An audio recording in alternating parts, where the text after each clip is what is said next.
Leon Mueller Thanks for having me. from Squelo. Welcome to IrishStartUpTV. Cheers. Awesome. So we first met a couple of months back, before Christmas actually. When did we meet? We met November 2015, and you just finished a demo day. Yeah. Oh, actually, we met at Web Summit. Yeah. In that first bar. Yeah. At the pub crawl. Exactly. I was like, IrishStartUpTV. What's this? You need to feature me. Or feature us, So we're now featuring you. Finally made it. So what brought you to Web Summit? We launched a Web Summit, so we came over because we exhibited on Wednesday, and we went live. We wanted to have like a cool event where we can launch. Did some PR, did some social media. Got the first 100 users on board in our week, and got some good feedback. It was really cool. So you went live at Web Summit with Squelo.com. So tell us, what is Squelo.com? So Squelo.com is now, actually we worked on, after Web Summit, we got into a tech sales program here in Dublin, Startup Next, and we worked a lot on the idea, and we added on AI. So now what we're building, or what Squelo is, it leverages the power of artificial intelligence and machine learning to match talent with companies based on personal and cultural fit. So essentially it's a new intelligent talent network where you can obviously connect and showcase your talent and have projects and have a timeline, professional profile.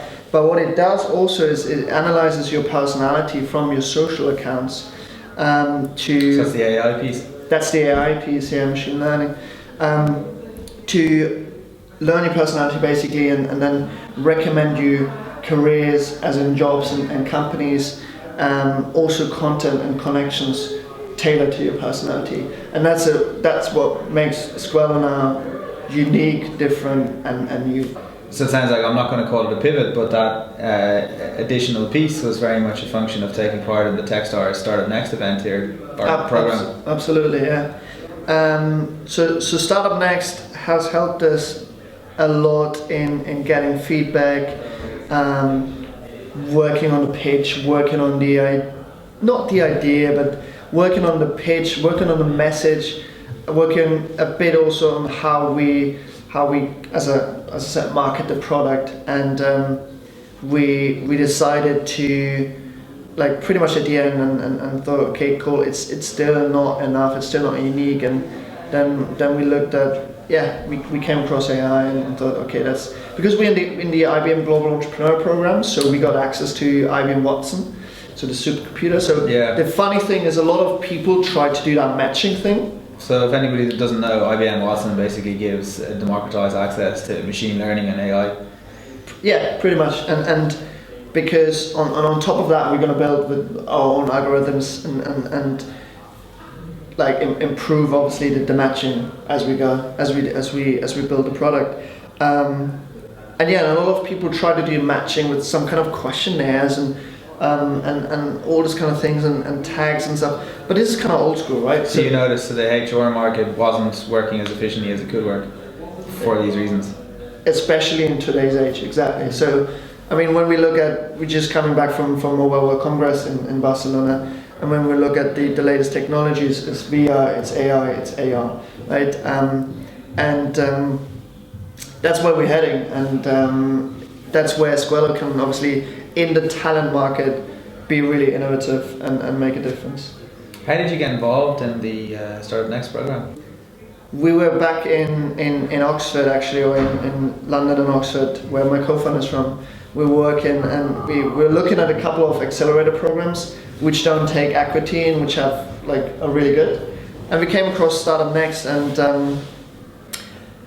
the London one was already closed, and then we were thinking already about traveling around Europe with our startup. And you're German? I'm originally from Germany, yeah. And your co-founder? He's actually from the Maldives. Oh really? The sunny side of life. Yeah. So why not Berlin? Because Berlin is great, it's cheap, and we thought about going to Berlin as well, but we wanted to go to Dublin because Google is here, Facebook's here, like a lot of tech companies, and Dublin has grown into, like, we read a lot about Dublin being kind of the next Silicon Valley of Europe kind of thing, and especially being close to London and UK. Like, there's a lot of stuff happening in the good startup scene.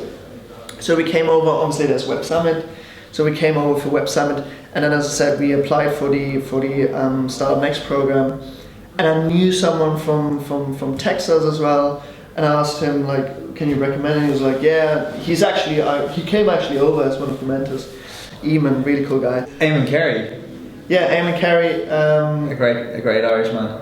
Absolutely, he's a mentor at Techstars, and he also came over to one series or one session where he was talking about Techstars, and really cool guy, really helpful. And I got to know him through another contact, because I was working a couple of years ago. I was working one summer in PR, and I met a lot of cool PR people, and I was reaching out to them for some other reason, and then he actually put me in touch with him, and then. That's cool. So you had this sort of awareness of Ireland, just a general awareness, plus you had some warm connections as well. Yeah, exactly. Yeah, one connection, but we wanted to check out, like my co-founder knew a couple of people at Google, so we wanted to check out Dublin, and came over for Web Summit, and then stayed here 2 months for the program. So it sounds like Web Summit was a great experience, and Techstars is a great experience. Absolutely. Overall, how would you rate Dublin? Amongst the rest, I mean, when you look at Europe startup scene, you see obviously London's the biggest one, then there's Berlin, and then there's a bit in Barcelona, and then there's definitely Dublin, and I really liked like a lot of when we came here, a lot of helpful people, a lot of we had a really good mentors obviously at the program, and got a lot of support. What I thought about, like when we came here, we thought Facebook and Google was going to be a lot different, a lot more entrepreneurial, but then we realized when we came here, and we went actually to a pub crawl, which was really fun, but the people who work here at Google and Facebook, they actually work in sales and biz dev and customer sales and customer support and all these kind of things. So they're not as startup-y and as entrepreneurial as we thought they are. But it's really interesting, like there's like a lot of big companies or big tech companies have got their European headquarters here, so you still have some kind of connection there. But we checked out a couple of co-working spaces. There wasn't too much. There's like Dog Patch Labs, but there's pretty much, I don't know how many co-working spaces are here. We tried out Dog Patch Labs, weren't too impressed, especially with the prices. Bank of Ireland, that's where we are here, that's where we worked all the time. It's the best place, to be honest, for and also the support we got from Bank of Ireland, amazing. Connections, like feedback, and not to mention Gene. Yeah, it's very interesting to get that feedback about Dublin. We have a couple of co-working spaces. We had a Wyra, and we originally Dogpatch Labs is backed by Polaris, and when Polaris closed the fund, a couple of guys from Wyra actually saw the market opportunity, and they created the space over at the CHQ building, and then they bought the name of Dogpatch. So it's great to see the Dogpatch name living on. Okay. But it's cool that, and actually it was called out before by a guy from Texas who pointed out that, you know, it's great that the banks are offering the free spaces like the Bank of Ireland space, and they're offering the programs, but it's also difficult for people that might be thinking about opening a co-working space, but how can you have a business model if there are free spaces? So I suppose that's something we need to work through at the moment.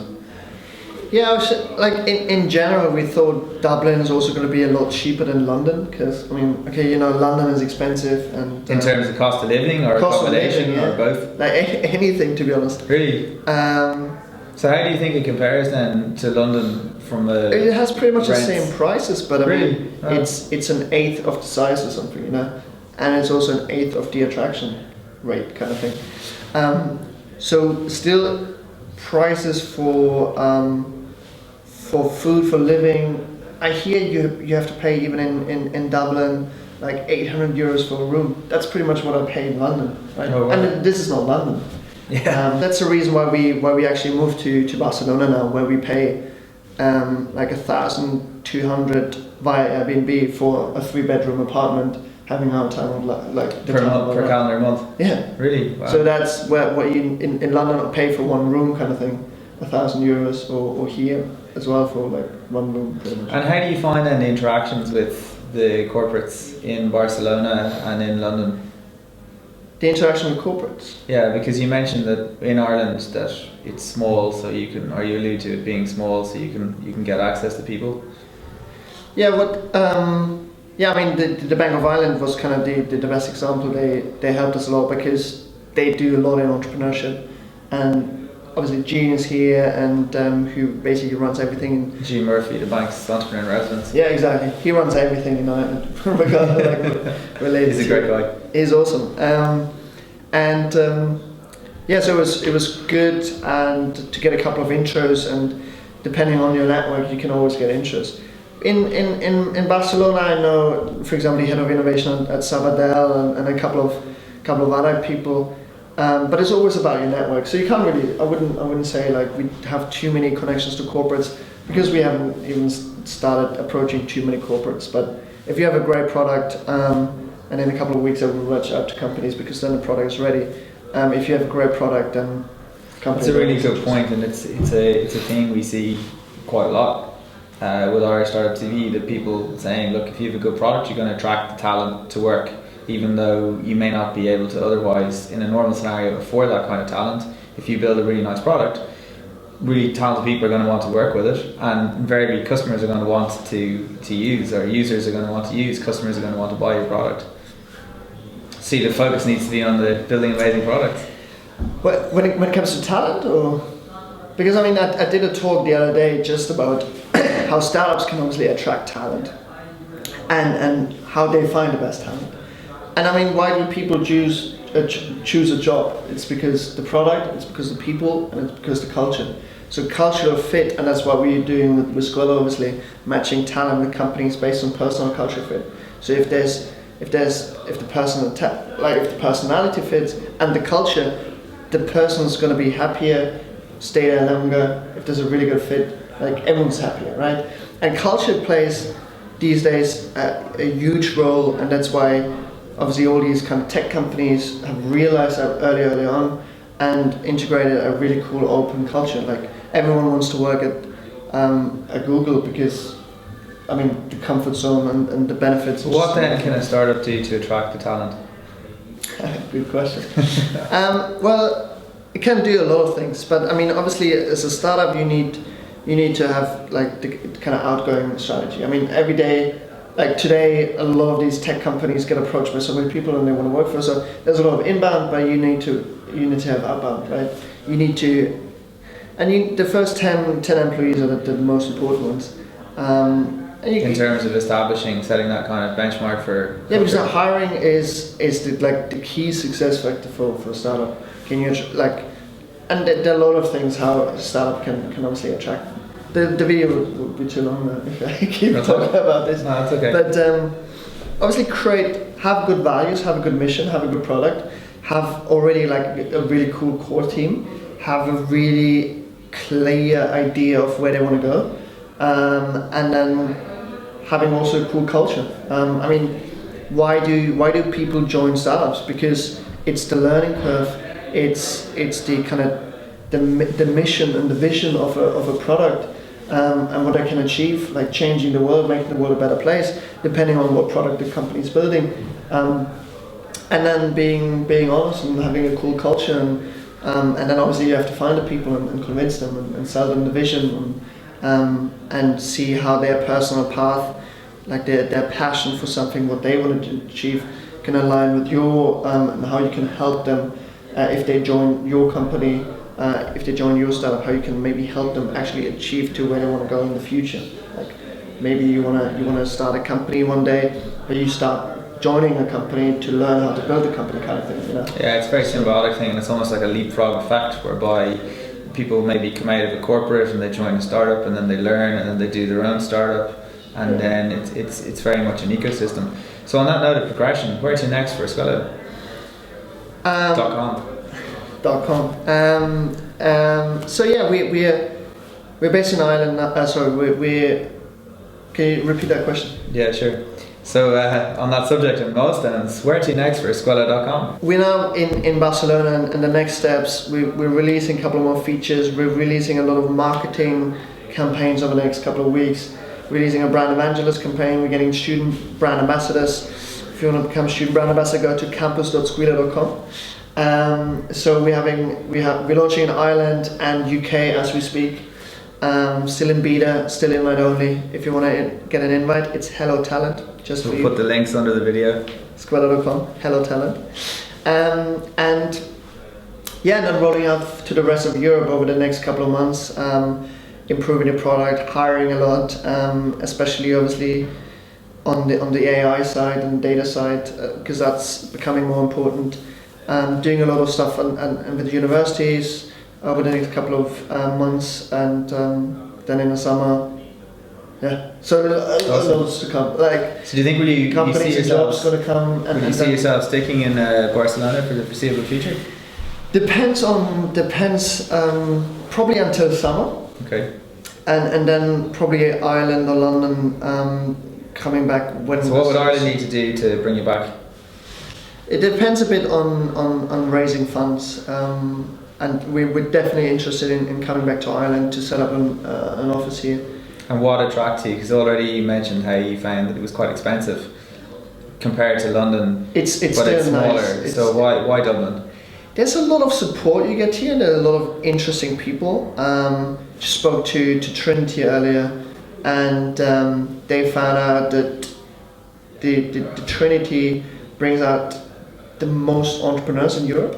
Oh wow. Before even Oxford or Cambridge and all these, like, not in terms of success rate, but in terms of. Well, Paddy Cosgrove came out of Trinity. It's a great Irish success story. Entrepreneurial space, Web Summit. So that's really, really interesting. And there are a lot of, like, I love Ireland. I love their passion, their honesty, their culture. And I love Grand Canal. Like, it's a cool place to have an office here. We actually do have like a virtual office. So Nice. We'd love to come back and build an office here and get a couple of people working. Awesome. Well, I can't wait for the next update of the story, and Cheers, mate. we'll see you during the summer, hopefully. Definitely. Squelo.com. Check it out. Check it out.